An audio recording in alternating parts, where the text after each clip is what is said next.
नमस्कार दोस्तों, गुरुकुल एकेडमी में आपसे का स्वागत है।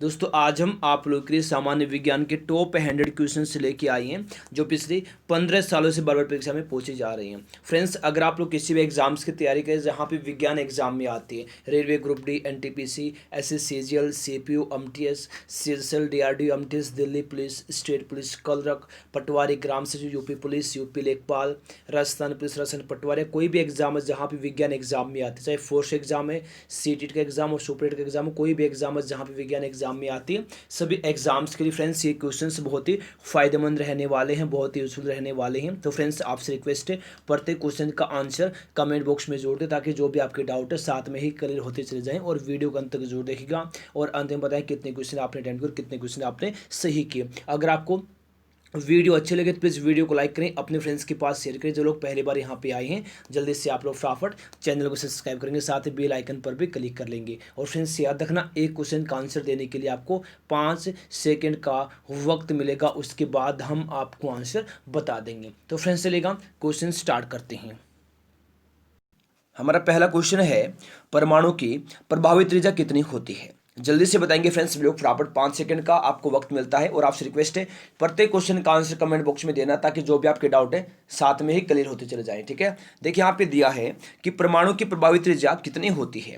कितनी होती है? 10 की पावर -10 मीटर होती है। जी हाँ फ्रेंड्स, बी रहेगा राइट आंसर। याद रखना आप लोग की परमाणु की प्रभावी त्रिज्या कितनी होती है? 10 की पावर -10 मीटर होती है। ठीक है, देखिए नेक्स्ट, ट्रांसफॉर्मर क्या है? जल्दी से बताएंगे आप लोग, क्या है ट्रांसफॉर्मर, किस काम आता है फ्रेंड्स ट्रांसफॉर्मर? ट्रांसफॉर्मर क्या है? एसी वोल्टता को घटाने और बढ़ाने में काम आता है। ठीक है ना। ट्रांसफॉर्मर क्या है?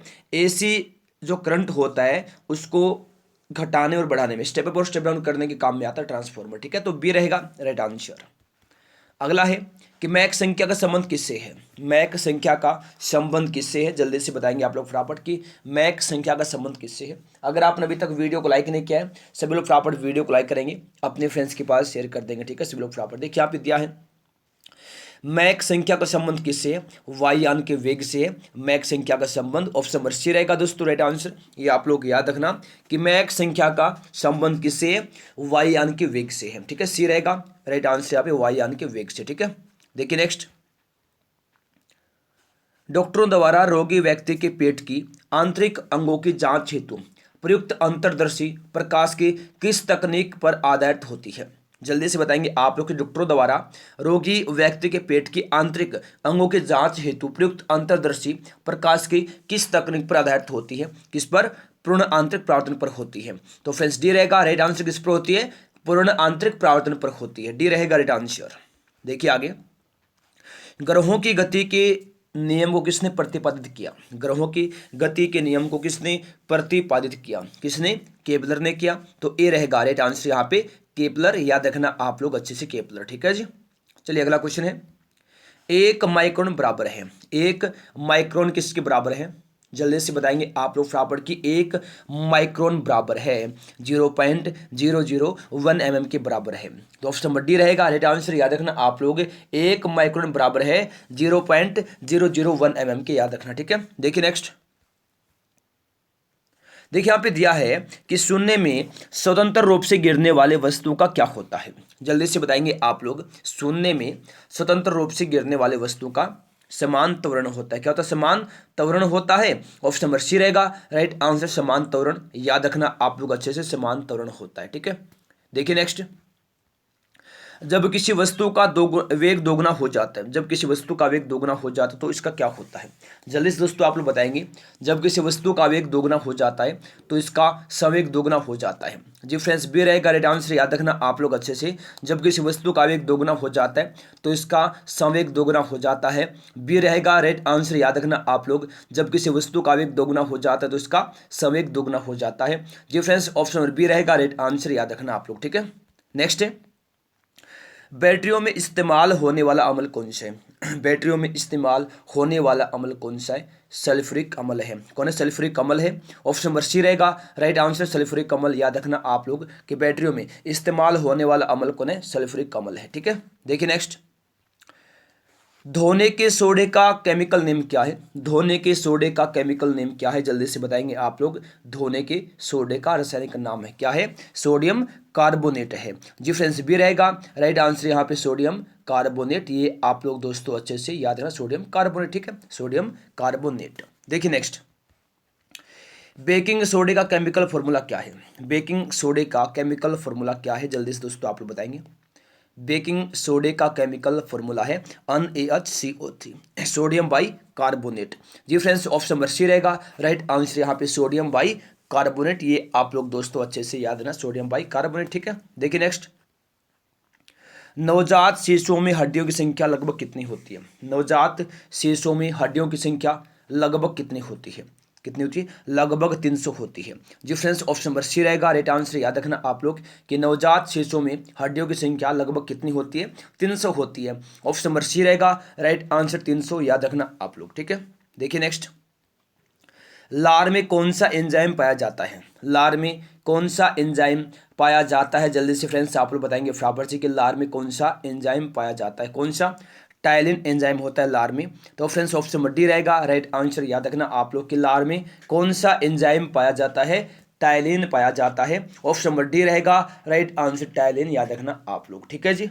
देखिए नेक्स्ट, लार किसके पाचन में सहायक होती है? लार किसके पाचन में सहायक होती है? किसकी पाचन में? स्टार्च के पाचन में सहायक होती है लार। बी रहेगा राइट आंसर दोस्तों। याद रखना आप लोग कि लार किसके पाचन में सहायक होती है? स्टार्च के पाचन में। बी रहेगा बिल्कुल राइट आंसर, याद रखना, ठीक है। चलिए अगला क्वेश्चन देखिए, टीबिया नामक हड्डी किस में पाई जाती है? टीबिया नामक हड्डी कहाँ पाई जाती है? कहाँ पर पाई जाती है? जल्दी से बताएंगे कहाँ पर? टांग में पाई जाती है टीबिया नामक हड्डी। बी रहेगा फ्रेंड्स राइट आंसर। याद रखना आप लोग कि टीबिया नामक हड्डी पाई जाती है कहाँ पर? टांग में पाई जाती है। बी रहेगा राइट आंसर, टांग, याद रखेंगे आप लोग, ठीक है। नेक्स्ट है, विकास की प्रक्रिया में मनुष्य का निकटतम प्राणी कौन है? विकास की प्रक्रिया में मनुष्य का निकटतम प्राणी कौन है? कौन है? बंदर। सी रहेगा जी फ्रेंड्स, सी रहेगा बिल्कुल राइट आंसर पे बंदर, याद रखना आप लोग, ठीक है। चलिए फिर अगला क्वेश्चन देखिए क्या है, केंचुए में कितनी आंखें होती हैं? केंचुए में कितनी आंखें होती हैं? जल्दी से बताएंगे आप लोग फटाफट, कितनी आंखें होती हैं केंचुए में? जी हाँ फ्रेंड्स, बिल्कुल केंचुए में कोई आंख नहीं होती है, केंचुए में कोई नेत्र नहीं होता है। डी रहेगा राइट आंसर, याद रखना। और फ्रेंड्स जो केंचुआ होता है, केंचुआ को किसान का बहुत ही अच्छा मित्र कहा जाता है। केंचुआ को किसान का बहुत ही अच्छा मित्र कहा जाता है, ये भी आप लोग याद रखना। एग्जाम में कई बार आ जाता है, एग्जाम में किसान का सबसे अच्छा मित्र कौन होता है? केंचुआ होता है, ठीक है। देखिए नेक्स्ट, जन्म के बाद मानव की किस ऊतक में कोई कोशिका विभाजन नहीं होता? जन्म के बाद मानव के किस ऊतक में कोई कोशिका विभाजन नहीं होता? किस में नहीं होता? तंत्रिका में नहीं होता है जी फ्रेंड्स। बी रहेगा राइट आंसर, तंत्रिका, याद रखना आप लोग, ठीक है ना फ्रेंड्स। जन्म के बाद मानव के किस ऊतक में कोई कोशिका विभाजन नहीं होता? तंत्रिका में नहीं होता है। तो फ्रेंड्स बी रहेगा राइट आंसर यहाँ पे, तंत्रिका, याद रखना आप लोग, ठीक है। अगला क्वेश्चन देखिए, रक्त होता है, क्या होता है रक्त? जल्दी से दोस्तों बताएंगे आप लोग फटाफट। रक्त होता है एक संयोजी ऊतक। क्या होता है? एक संयोजी ऊतक होता है जी फ्रेंड्स। ऑप्शन नंबर ए रहेगा राइट आंसर, याद रखना आप लोग। रक्त होता है एक संयोजी ऊतक। तो फ्रेंड्स ऑप्शन नंबर ए रहेगा राइट आंसर। क्या होता है? एक संयोजी ऊतक होता है रक्त, ठीक है। देखिए नेक्स्ट, नाभि रज्जु है, क्या है नाभि रज्जु? जल्दी से बताएंगे आप लोग फटाफट। नाभि रज्जु है प्रौढ़ संयोजी उत्तक है। कौन है? प्रौढ़ संयोजी उत्तक है जी फ्रेंड्स। ऑप्शन नंबर सी रहेगा राइट आंसर, प्रौढ़ संयोजी उत्तक, ठीक है। नाभिरज्जु क्या है? नाभिरज्जु है प्रौढ़ संयोजी उत्तक। ऑप्शन नंबर सी रहेगा राइट आंसर जी फ्रेंड्स, आप लोग याद रखना। अगला क्वेश्चन देखिए, चलिए क्या है, बायोप्सी का संबंध किससे है? बायोप्सी का संबंध किससे है? बायोप्सी का संबंध है परीक्षण के लिए ऊतकों को शरीर से अलग करने से। किसके लिए, किससे है? बायोप्सी का संबंध है परीक्षण के लिए ऊतकों को शरीर से अलग करने से। तो भी रहेगा जी राइट आंसर। ये आप लोग याद रखना कि परीक्षण के लिए ऊतकों को शरीर से अलग करने से है बायोप्सी का संबंध, ठीक है। नेक्स्ट देखिए, रसोई गैस किसका मिश्रण है? रसोई गैस किसका मिश्रण है? सभी लोग जवाब देंगे फटाफट। किसका मिश्रण है रसोई गैस? किसका है? ब्यूटेन और प्रोपेन का है। ब्यूटेन और प्रोपेन का है। तो बी रहेगा राइट आंसर, ब्यूटेन और प्रोपेन। याद रखेंगे आप लोग कि रसोई गैस किसका मिश्रण है? रसोई गैस मिश्रण है ब्यूटेन और प्रोपेन का। बी रहेगा फ्रेंड्स राइट आंसर, ब्यूटेन और प्रोपेन, याद रखेंगे आप लोग, ठीक है। देखिए नेक्स्ट, निम्न में से किसके उपस्थिति के कारण गिरगिट रंग बदलता है? किसके कारण, जल्दी से दोस्तों बताएंगे आप लोग, निम्न में से किसकी उपस्थिति के कारण गिरगिट रंग बदलता है? किसी कारण? व्रण के लवक के कारण। तो फ्रेंड्स डी रहेगा राइट आंसर, व्रण के लवक के कारण। दोस्तों ये आप लोग याद रखना, व्रण के लवक के कारण, ऑप्शन नंबर डी रहेगा राइट आंसर। ठीक है जी। नेक्स्ट है, दिल का दौरा किस कारण होता है? दिल का दौरा किस कारण होता है? सभी लोग जवाब देंगे, जल्दी से बताएंगे कि दिल का दौरा किस कारण होता है? हृदय में रक्त की आपूर्ति में कमी से। तो फ्रेंड्स ऑप्शन नंबर सी रहेगा राइट आंसर। याद रखना फ्रेंड्स आप लोग अच्छे से, दिल का दौरा किस कारण होता है? हृदय में रक्त की आपूर्ति में कमी से होता है दिल का दौरा। तो ऑप्शन नंबर सी रहेगा राइट आंसर। ठीक है जी। चलिए फिर अगला क्वेश्चन देखिए, सामान्य वयस्क व्यक्ति के हृदय का वजन लगभग कितना होता है? सामान्य वयस्क व्यक्ति के हृदय का वजन लगभग कितना होता है? जल्दी से बताएंगे आप लोग। अगर आपने अभी तक वीडियो को लाइक नहीं किया है, सभी लोग फटाफट वीडियो को लाइक करेंगे, अपने फ्रेंड्स के पास जल्दी से शेयर कर देंगे। देखिए यहाँ पे दिया है कि सामान्य वयस्क व्यक्ति के हृदय का वजन लगभग कितना होता है? 300 ग्राम होता है, लगभग 300 ग्राम होता है जी फ्रेंड्स। ऑप्शन नंबर बी रहेगा बिल्कुल राइट आंसर। कितना? लगभग 300 ग्राम होता है जी, याद रखना आप लोग। ठीक है, तो चलिएगा फिर अगला क्वेश्चन देखिए, पौधों में क्लोरोफिल बनाने के लिए कौन सा तत्व सहायक होता है? जल्दी से फ्रेंड्स आप लोग बताएंगे, पौधों में क्लोरोफिल बनाने के लिए कौन सा तत्व सहायक होता है? कौन सा सहायक होता है? मैग्नीशियम सहायक होता है। ऑप्शन नंबर सी रहेगा राइट आंसर यहाँ पे मैग्नीशियम। याद रखना दोस्तों आप लोग अच्छे से, मैग्नीशियम। ठीक है जी। चलिए फिर अगला क्वेश्चन देखिए, डेंगू बुखार में मानव शरीर में निम्नलिखित में से किसकी कमी हो जाती है? डेंगू बुखार में मानव शरीर में निम्नलिखित में से किसकी कमी हो जाती है? किसकी कमी हो जाती है? प्लेटलेट्स की कमी हो जाती है। तो ऑप्शन नंबर डी रहेगा राइट आंसर, प्लेटलेट्स की कमी हो जाती है डेंगू बुखार में मानव शरीर में। याद रखना आप लोग, ऑप्शन नंबर डी हो जाएगा जी राइट आंसर। ठीक है ना। देखिए नेक्स्ट, मनुष्य की खोपड़ी में कितनी अस्थियां होती हैं? मनुष्य की खोपड़ी में कितनी अस्थियां होती हैं? कितनी होती हैं? 8 अस्थियां होती हैं मनुष्य की खोपड़ी में। ठीक है, ए हो जाएगा जी राइट आंसर। चलिए फिर अगला क्वेश्चन देखिए क्या है, दुग्धजनक हार्मोन का स्राव कहां पर होता है? दुग्धजनक हार्मोन का स्राव कहां पर होता है? जल्दी से बताएंगे आप लोग फटाफट, कहां होता है दुग्धजनक हार्मोन का स्राव? कहां पर होता है? पीयूष ग्रंथि में होता है। कहां? पीयूष ग्रंथि में होता है दुग्धजनक हार्मोन का स्राव। तो ऑप्शन नंबर डी रहेगा राइट आंसर, पीयूष।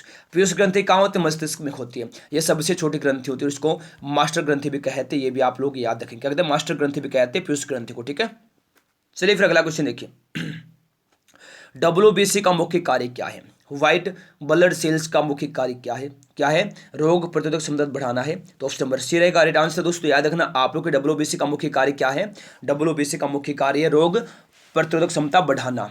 और WBC का जीवन काल कितना होता है? व्हाइट ब्लड सेल्स का जीवन काल 2 से 4 दिन होता है। ठीक है, अगला क्वेश्चन देखिए, आयोडीन युक्त नमक लाभकारी होता है? किसके लिए लाभकारी होता है? आयोडीन युक्त नमक लाभकारी किसके लिए होता है? थायराइड ग्लैंड के काम के लिए लाभकारी होता है आयोडीन युक्त नमक। ऑप्शन नंबर सी रहेगा दोस्तों राइट आंसर। याद रखना आप लोग, आयोडीन युक्त नमक लाभकारी होता है थायराइड ग्लैंड के काम के लिए। ऑप्शन नंबर सी रहेगा राइट आंसर दोस्तों, याद रखना आप लोग। ठीक है, देखिए नेक्स्ट, पोलियो की रोकथाम के लिए पहली प्रभावी वैक्सीन किसने बनाई थी? पोलियो की रोकथाम के लिए पहली प्रभावी वैक्सीन किसने बनाई? जल्दी से दोस्तों बताएंगे आप लोग बराबर, किसने बनाई? पोलियो की रोकथाम के लिए पहली प्रभावी वैक्सीन किसने बनाई थी? जोनास इस साल्क ने बनाई थी जी फ्रेंड्स। ऑप्शन नंबर सी रहेगा राइट आंसर। याद रखना आप लोग, पोलियो की रोकथाम के लिए पहली प्रभावी वैक्सीन किसने बनाई थी? जोनास इस साल्क ने बनाई थी। ऑप्शन नंबर सी रहेगा राइट आंसर, याद रखना आप लोग। ठीक है, देखिए नेक्स्ट, किसी जीवित देह के भीतर कोशिका या उत्तक की मृत्यु को क्या कहते हैं? किसी जीवित देह के भीतर कोशिका या उत्तक की मृत्यु को क्या कहते हैं? क्या कहते हैं? नेक्रोसिस कहते हैं। क्या कहते हैं? नेक्रोसिस कहते हैं। ऑप्शन नंबर डी रहेगा राइट आंसर यहाँ पे, नेक्रोसिस। याद रखना आप लोग, ठीक ना। किसी जीवित देह के भीतर कोशिका या उत्तक की मृत्यु को क्या कहते हैं? नेक्रोसिस कहते हैं। ऑप्शन नंबर डी रहेगा राइट आंसर यहाँ पे, नेक्रोसिस। याद रखना आप लोग, ठीक है। देखिए नेक्स्ट, मार्मिकोलॉजी किसका अध्ययन है? जल्दी से फ्रेंड्स आप लोग बताएंगे, मार्मिकोलॉजी किसका अध्ययन है? किसका है? चींटियों का अध्ययन है मार्मिकोलॉजी। तो बी रहेगा जी राइट आंसर, ठीक है ना। मार्मिकोलॉजी किसका अध्ययन है? चींटियों का अध्ययन है, बी रहेगा जी राइट आंसर, चींटियां। देखिए नेक्स्ट, द्रवचालित ब्रेक किस सिद्धांत पर कार्य करता है? हाइड्रोलिक ब्रेक किस नियम पर कार्य करता है? किस नियम पर करता है? पास्कल के नियम पर कार्य करता है hydraulic brake. Option number C होगा बिल्कुल राइट आंसर। फ्रेंड्स आप लोग याद रखना कि हाइड्रोलिक ब्रेक यानी द्रवचालित ब्रेक किस सिद्धांत पर कार्य करता है? पास्कल के सिद्धांत पर, ठीक है। चलिए फिर अगला क्वेश्चन देखिए, जब दूध को प्रबल ढंग से मथा जाता है तो उसमें से क्रीम किस कारण से अलग हो जाती है? जब दूध को प्रबल ढंग से मथा जाता है तो उसमें से क्रीम किस कारण से अलग हो जाती है? किस कारण से? अपकेंद्री बल के कारण से अलग हो जाती है। तो ऑप्शन नंबर ए हो जाएगा राइट आंसर पे, अपकेंद्री बल, याद रखना। नेक्स्ट है, फार्मिक अम्ल इनमें से किसमें सबसे ज्यादा पाया जाता है? फार्मिक अम्ल इनमें से किसमें सबसे ज्यादा पाया जाता है? किसमें सबसे ज्यादा पाया जाता है? चींटी के विष में सबसे ज्यादा पाया जाता है फार्मिक एसिड, फार्मिक अम्ल, ठीक है। ऑप्शन नंबर सी होगा बिल्कुल राइट आंसर यहाँ पे, चींटी का विष, ठीक है। देखिए नेक्स्ट, चाइनीज खाने में आमतौर पर प्रयुक्त सिरका इनमें से वास्तव में क्या है? जल्दी से दोस्तों आप लोग बताएंगे, चाइनीज खाने में आमतौर पर प्रयुक्त सिरका इनमें से वास्तव में क्या है? एसिटिक एसिड, क्या है? एसिटिक एसिड है जी फ्रेंड्स, ऑप्शन नंबर डी रहेगा राइट आंसर। क्या है? एसिटिक एसिड है, याद रखना दोस्तों आप लोग अच्छे से। चाइनीज खाने में आमतौर पर प्रयुक्त सिरका इनमें से वास्तव में क्या है? एसिटिक एसिड है, तो डी होगा बिल्कुल राइट आंसर, ठीक है जी। देखिए नेक्स्ट, साइट्रिक एसिड मुक्त रूप से किस में होता है? साइट्रिक एसिड मुक्त रूप से किस में होता है? किस में होता है? नींबू में होता है, तो फ्रेंड्स डी रहेगा राइट आंसर, नींबू, याद रखना आप लोग। साइट्रिक एसिड मुक्त रूप से किस में होता है? नींबू में होता है, ठीक है, नींबू में होता है। नेक्स्ट है, बरगद के पेड़ के तने से लटकने वाली मोटी जड़ें क्या कहलाती हैं? बरगद के पेड़ के तने से लटकने वाली मोटी जड़ें क्या कहलाती हैं? स्तंभ मूल कहलाती हैं। क्या? स्तंभ मूल कहलाती हैं। ऑप्शन नंबर सी रहेगा राइट आंसर, स्तंभ मूल, याद रखना फ्रेंड्स आप लोग अच्छे से। तो फ्रेंड्स हमारा पहला क्वेश्चन है, दूध से क्रीम निकालने पर क्या होता है? सभी लोग जवाब देंगे फटाफट, क्या होता है दूध से क्रीम निकालने पर? दूध से क्रीम निकालने पर दूध का घनत्व बढ़ता है, तो ए हो जाएगा राइट आंसर, याद रखेंगे कि दूध से क्रीम निकालने पर दूध का घनत्व बढ़ता है। ऑप्शन नंबर ए हो जाएगा बिल्कुल राइट आंसर। नेक्स्ट है, एक हॉर्स पावर कितने वाट के बराबर होता है? एक हॉर्स पावर कितने वाट के बराबर होता है? 746 वाट के बराबर होता है एक हॉर्स पावर। जी हाँ फ्रेंड्स, ऑप्शन नंबर सी रहेगा बिल्कुल राइट आंसर, याद रखना आप लोग कि एक हॉर्स पावर कितने वाट के बराबर होता है? 746 वाट के बराबर होता है। ऑप्शन नंबर सी हो जाएगा बिल्कुल राइट आंसर। देखिए नेक्स्ट, हमारे भोजन में संरक्षात्मक खाद्य पदार्थ कौन से हैं? जल्दी से बताएंगे। अगर आपने अभी तक वीडियो को लाइक नहीं किया है, सभी लोग फटाफट वीडियो को लाइक करेंगे, अपने फ्रेंड्स के पास शेयर कर देंगे जल्दी से। यहाँ पे दिया है हमारे भोजन में संरक्षात्मक खाद्य पदार्थ है, कौन है? जी हाँ बिल्कुल, विटामिन एवं खनिज है। कौन है? विटामिन एवं खनिज है जी फ्रेंड्स, ऑप्शन नंबर सी रहेगा राइट आंसर, विटामिन एवं खनिज, याद रखना। चलिए नेक्स्ट क्वेश्चन देखिए, हमारे आहार की निम्न में से हमारे आहार का निम्न में से कौन सा भाग हड्डियों तथा दांतों की संरचना के लिए आवश्यक है? हमारे आहार का निम्न में से कौन सा भाग हड्डियों और दांतों की संरचना के लिए आवश्यक है? कौन आवश्यक है? कैल्शियम आवश्यक है। सी रहेगा राइट आंसर, कौन सा आवश्यक है? कैल्शियम आवश्यक है जी फ्रेंड्स, ये आप लोग अच्छे से याद रखना, क्या आवश्यक है? कैल्शियम आवश्यक है, ये आप लोग अच्छे से याद रखेंगे कैल्शियम। जी फ्रेंड्स, आपके एग्जाम में क्वेश्चन आ सकता है, ऑप्शन नंबर सी रहेगा बिल्कुल राइट आंसर। और फ्रेंड्स कैल्शियम का परमाणु क्रमांक 20 होता है, ठीक है ना। और जी फ्रेंड्स क्या कैल्शियम का परमाणु क्रमांक होता है 20 और Ca से इसको हम डिनोट करते हैं, ठीक है ना। Ca इसका सिंबल है, याद रखना आप लोग, ठीक है। और फ्रेंड्स कैल्शियम की खोज कब हुई थी? कैल्शियम की खोज हुई थी 1808 में। कब हुई थी? 1808 में की गई थी कैल्शियम की खोज, हम्फ्री डेवी के द्वारा। किसके द्वारा? हम्फ्री डेवी के द्वारा की गई थी कैल्शियम की खोज 1808 में, याद रखना। चलिए फिर अगला क्वेश्चन देखिए, एकौष्टिक विज्ञान है। एकौष्टिक विज्ञान का संबंध किससे है? जल्दी से बताएंगे आप लोग,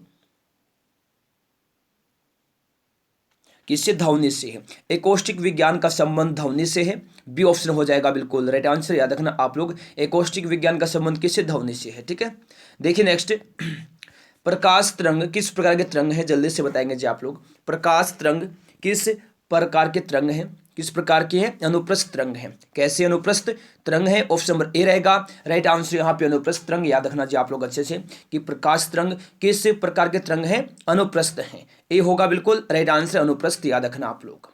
देखिए नेक्स्ट, पास आती हुई रेलगाड़ी की सीटी की आवृत्ति तीक्ष्णता बढ़ती जाती है, ये किस घटना के कारण होता है? सभी लोग जवाब देंगे कि पास आती हुई रेलगाड़ी की सीटी की आवृत्ति तीक्ष्णता बढ़ती जाती है, ये किस घटना के कारण होता है? डॉपलर प्रभाव के कारण ऐसा होता है जी फ्रेंड्स, ऑप्शन नंबर बी रहेगा राइट आंसर, यहाँ पे डॉपलर प्रभाव, याद रखना आप लोग। देखिए नेक्स्ट, डॉपलर प्रभाव का संबंध किससे है? डॉपलर प्रभाव का संबंध किससे है? ध्वनि से है। किससे? ध्वनि से है। तो ए रहेगा राइट आंसर यहाँ पे ध्वनि, याद रखना आप लोग। देखिए नेक्स्ट, विश्व का प्रत्येक पदार्थ अत्यंत सूक्ष्म कणों से मिलकर बना होता है। यह सर्वप्रथम किसने कहा था? विश्व का प्रत्येक पदार्थ अत्यंत सूक्ष्म कणों से मिलकर बना होता है, यह सर्वप्रथम किसने कहा था? जल्दी से बताएंगे आप लोग। वीडियो को लाइक करने वालों का सभी का धन्यवाद जी। किसने कहा था? कणाद ने कहा था कि विश्व का प्रत्येक पदार्थ अत्यंत सूक्ष्म कणों से मिलकर बना है। ए रहेगा राइट आंसर कणाद। देखिए नेक्स्ट, अमोनियम क्लोराइड का जलीय विलयन होता है। कैसा होता है? जल्दी से बताएंगे आप लोग। अमोनियम क्लोराइड का जलीय विलयन कैसा होता है? अमोनियम क्लोराइड का जलीय विलयन कैसा सारी होता है? अमोनियम क्लोराइड का जलीय विलयन जी फ्रेंड्स, ऑप्शन नंबर बी रहेगा राइट आंसर। NH4Cl ये होता है केमिकल फॉर्मूला अमोनियम क्लोराइड का। जी हाँ फ्रेंड्स, ये भी आप लोग याद रखना, अमोनियम क्लोराइड का रासायनिक नाम क्या है? नौशादर। क्या है? नौशादर। ये आप लोग याद रख लेंगे, ठीक है ना। नौशादर के नाम से भी जानते हैं, ठीक है ना। अमोनियम क्लोराइड का नाम क्या है? नौशादर, यानी व्यापारिक नाम है नौशादर, याद रखेंगे आप लोग, ठीक है। और फॉर्मूला है NH4Cl। देखिए नेक्स्ट, आदर्श गैस की ऊर्जा किसके ऊपर निर्भर करती है? आदर्श गैस की ऊर्जा निर्भर करती किसके ऊपर? मोल की संख्या पर निर्भर करती है जी फ्रेंड्स, ऑप्शन बी रहेगा राइट आंसर, मोल की संख्या पर। याद रखना आप लोग, आदर्श गैस की ऊर्जा किसके ऊपर निर्भर करती है? मोल की संख्या पर निर्भर करती है। ऑप्शन बी होगा बिल्कुल राइट आंसर, मोल की संख्या पर, ठीक है। देखिए नेक्स्ट, निम्नलिखित में से विद्युत का सबसे अच्छा चालक कौन सा है? निम्नलिखित में से विद्युत का सबसे अच्छा चालक कौन सा है? चांदी है जी फ्रेंड्स, ऑप्शन नंबर सी रहेगा राइट आंसर। जी फ्रेंड्स, अभी आप लोग सोच रहे होंगे कि विद्युत का सबसे अच्छा चालक तो चांदी है, लेकिन हम एल्यूमिनियम की ही वायर क्यों यूज करते हैं? एल्यूमिनियम और तांबा जो कॉपर की जो वायर है वही क्यों यूज करते हैं हम? जी फ्रेंड्स, क्योंकि चांदी महंगी होती है, एल्यूमिनियम और तांबा इतना महंगा नहीं होता है जितनी चांदी होती है। तो अगर चांदी की हम वायर अगर हम बनाएंगे तो बहुत महंगी, बहुत ही कॉस्टली जो हमारी वायरिंग वो हो जाएगी। तो चांदी बहुत महंगी होती है, इस कारण से एल्यूमिनियम और तांबा यूज किया जाता है इलेक्ट्रिसिटी वायरिंग में, ठीक है, विद्युत के चालक के लिए, ठीक है। याद रखेंगे आप लोग अच्छे से। तो फ्रेंड्स, ऑप्शन नंबर सी रहेगा राइट आंसर यहाँ पे कि विद्युत का सबसे अच्छा चालक है चांदी। देखिए नेक्स्ट, बेवकूफों का सोना या झूठा सोना के नाम से किसको जानते हैं? किसको जानते हैं? आयरन पायरेट्स को जानते हैं। आयरन पायरेट्स को जानते हैं बेवकूफों का सोना या झूठा सोना के नाम से। तो ऑप्शन नंबर डी हो जाएगा राइट आंसर, याद रखेंगे आप लोग, ठीक है। अगला क्वेश्चन देखिए, मीना माता रोग किस कारण से होता है? मीना माता रोग किस कारण से होता है? पारा के कारण से होता है मीना माता रोग। ये आप लोग अच्छे से फ्रेंड्स याद रख लेंगे, ठीक है ना। मीना माता रोग होता है किसके कारण से? पारा के कारण से। तो ऑप्शन नंबर ए रहेगा राइट आंसर, पारा, याद रखेंगे आप लोग अच्छे से, पारा, ठीक है जी। चलिए फिर अगला क्वेश्चन देखिए, सफेद सोना के नाम से किसको जानते हैं? सफेद सोना के नाम से किसको जानते हैं? जल्दी से बताएंगे आप लोग फटाफट, किसको जानते हैं? सफेद सोना के नाम से किसको जानते हैं? प्लेटिनम को जानते हैं सफेद सोना के नाम से। ऑप्शन नंबर डी हो जाएगा राइट आंसर, प्लेटिनम, याद रखेंगे आप लोग, ठीक है। सफेद सोना के नाम से किसको जानते हैं? प्लेटिनम को जानते हैं। ऑप्शन नंबर डी हो जाएगा राइट आंसर। चलिए फिर अगला क्वेश्चन देखिए क्या है,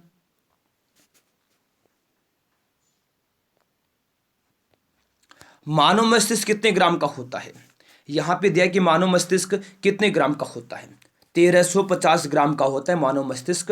तो सी हो जाएगा राइट आंसर।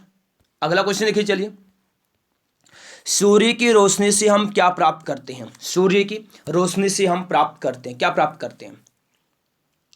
विटामिन डी प्राप्त करते हैं। क्या? विटामिन डी प्राप्त करते हैं सूर्य की रोशनी से हम। ऑप्शन नंबर डी हो जाएगा राइट आंसर। और फ्रेंड्स, विटामिन डी का केमिकल नेम क्या होता है? कैल्सिफेरॉल होता है। विटामिन डी को सनशाइन विटामिन भी कहते हैं और इसे एक हार्मोन भी कहते हैं। विटामिन डी को एक हार्मोन भी कहते हैं, ठीक है। चलिए फिर अगला क्वेश्चन देखिए, मनुष्य के शरीर में सबसे छोटी ग्रंथि कौन सी है? सबसे छोटी ग्रंथि पिट्यूटरी ग्रंथि, पीयूष ग्रंथि, ये मस्तिष्क में होती है। इसको मास्टर ग्रंथि भी कहते हैं। तो बी रहेगा राइट आंसर में पिट्यूटरी ग्रंथि, याद रखेंगे। नेक्स्ट देखिए, कौन सा जीव मिट्टी की उर्वरता को बनाए रखता है? कौन सा जीव मिट्टी की उर्वरता को बनाए रखता है? केंचुआ बनाए रखता है मिट्टी की उर्वरता को। तो बी रहेगा राइट आंसर, केंचुआ। जी फ्रेंड्स, याद रखना, केंचुआ को किसान का सबसे बड़ा मित्र भी कहते हैं, सबसे अच्छा मित्र भी कहते हैं केंचुआ को किसान का, ठीक है। नेक्स्ट देखिए, कार्बन काल निर्धारण किससे संबंधित है? कार्बन काल निर्धारण का संबंध किससे है? कार्बन काल निर्धारण का संबंध किससे है? जीवाश्म से है। डी होगा बिल्कुल राइट आंसर, जीवाश्म, याद रखना आप लोग, ठीक है।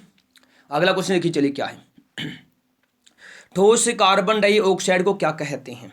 ठोस कार्बन डाइऑक्साइड को क्या कहते हैं? जी हाँ, शुष्क बर्फ कहते हैं ठोस कार्बन डाइऑक्साइड को। ऑप्शन नंबर सी हो जाएगा राइट आंसर। याद रखेंगे आप लोग कि ठोस कार्बन डाइऑक्साइड को क्या कहते हैं? शुष्क बर्फ कहते हैं। सी हो जाएगा बिल्कुल राइट आंसर, शुष्क बर्फ। अगला है आलो किसका उदाहरण है? आलो उदाहरण है किसका? रूपांतरित तने का उदाहरण है आलू। ऑप्शन नंबर सी हो जाएगा राइट आंसर। ये आप लोग याद रखेंगे, आलू किसका उदाहरण है? आलो उदाहरण है रूपांतरित तने का। जी फ्रेंड्स, ऑप्शन नंबर सी रहेगा बिल्कुल राइट आंसर, रूपांतरित तना याद रखेंगे आप लोग। अगला क्वेश्चन देखिए क्या है, बिजली के बल्ब का फिलामेंट किस तत्व से बना होता है? बिजली के बल्ब का फिलामेंट किस तत्व से बना होता है? जी हाँ, टंगस्टन से बना होता है बिजली के बल्ब का फिलामेंट। डी रहेगा राइट आंसर पे टंगस्टन, याद रखना आप लोग। देखिए नेक्स्ट, वर्षा की बूंद गोलाकार क्यों होती है? वर्षा की बूंद गोलाकार क्यों होती हैं? जल्दी से बताएंगे आप लोग फटाफट, क्यों होती हैं वर्षा की बूंद गोलाकार होती हैं? पृष्ठ तनाव के कारण। तो ऑप्शन नंबर ए हो जाएगा राइट आंसर। याद रखना आप लोग कि वर्षा की बूंद गोलाकार क्यों होती है? पृष्ठ तनाव के कारण होती है वर्षा की बूंद गोलाकार। ऑप्शन नंबर ए हो जाएगा राइट आंसर। चलिए अगला क्वेश्चन देखिए क्या है, लालटेन या लैंप की बत्ती में तेल किस कारण ऊपर चढ़ता है? लालटेन या लैंप की बत्ती में तेल किस कारण ऊपर चढ़ता है? केशिकताओं के कारण। जी फ्रेंड्स, ऑप्शन नंबर ए रहेगा राइट आंसर। याद रखना आप लोग, लालटेन या लैंप की बत्ती में तेल किस कारण से ऊपर चढ़ता है?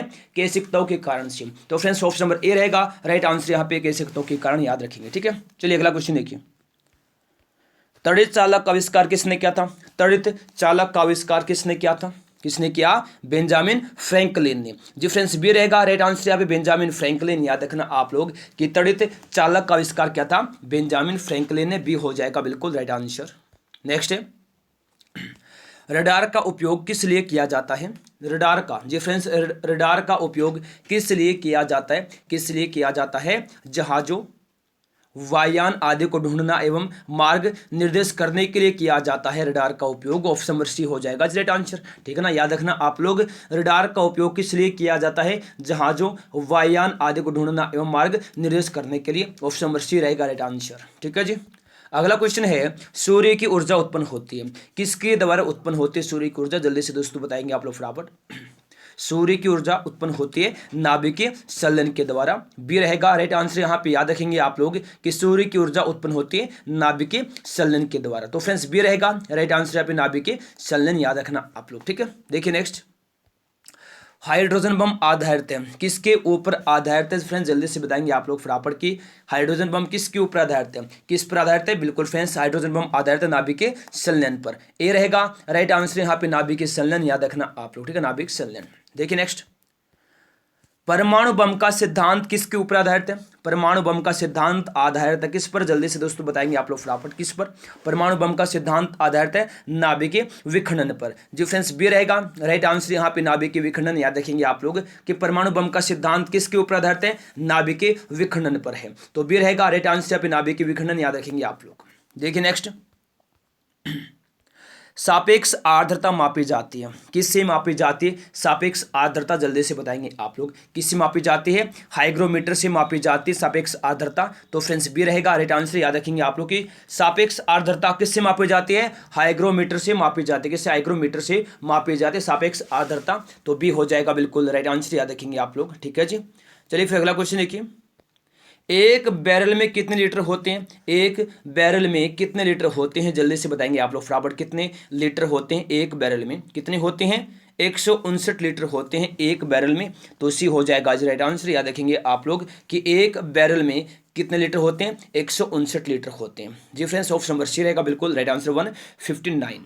देखिए आगे, एक बार बराबर होता है किसके बराबर होता है? एक बार, जल्दी से बताएंगे आप लोग। अगर आपने अभी तक वीडियो को लाइक नहीं किया है, सभी लोग फटाफट वीडियो को लाइक करेंगे, अपने फ्रेंड्स के पास शेयर कर देंगे जल्दी से। जी फ्रेंड्स, यहाँ पे क्लास डेली होती है, सुबह से लेकर शाम तक यहाँ पे क्लास लेके आते हैं। अगर आप लोग पहली बार यहाँ पे आए हैं, जल्दी से आप लोग चैनल को सब्सक्राइब करेंगे, साथ में बेल आइकन पर भी क्लिक कर लेंगे। देखिए यहाँ पे देखिए, एक बार बराबर होता है 10 की पावर 5 पास्कल के। ठीक है ना, एक बार 10 की पावर 5 पास्कल के बराबर होता है। ऑप्शन नंबर सी हो जाएगा राइट आंसर। नेक्स्ट देखिए, किसी तत्व के वे परमाणु जिनकी परमाणु संख्या समान हो परंतु परमाणु भार भिन्न भिन्न हो वे क्या कहलाते हैं? किसी तत्व के वे परमाणु जिनकी परमाणु संख्या समान हो परंतु परमाणु भार भिन्न भिन्न हो वे क्या कहलाते हैं? क्या कहलाते हैं? समस्थानिक कहलाते हैं। क्या कहलाते हैं? समस्थानिक कहलाते हैं। ए रहेगा राइट आंसर यहाँ पे, क्या कहलाते हैं? समस्थानिक कहलाते हैं। ऑप्शन नंबर ए होगा बिल्कुल राइट आंसर यहाँ पे समस्थानिक, याद रखना। ठीक है, देखिए नेक्स्ट, संसार में सबसे तेज बढ़ने वाला पौधा कौन सा है? संसार में सबसे तेज बढ़ने वाला पौधा कौन सा है? जल्दी से दोस्तों बताएंगे आप लोग फटाफट के, संसार में सबसे तेज बढ़ने वाला पौधा कौन सा है? बांस है जी फ्रेंड्स, ऑप्शन नंबर डी रहेगा राइट आंसर बांस, याद रखना आप लोग के। संसार में सबसे तेज बढ़ने वाला पौधा कौन सा है? बांस है, डी होगा बिल्कुल राइट आंसर बांस। ठीक है, बांस किस कुल में आता है?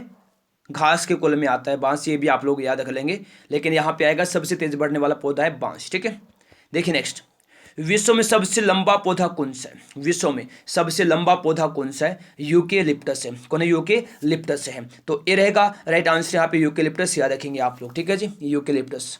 नेक्स्ट है, तारपीन का तेल किससे प्राप्त किया जाता है? तारपीन का तेल प्राप्त करते किससे? चीड़ से प्राप्त करते हैं तारपीन का तेल। ऑप्शन नंबर सी हो जाएगा राइट आंसर। देखिए नेक्स्ट क्वेश्चन देखिए, चलिए, पत्ती के लाल, नारंगी और पीला रंग किसके कारण होता है?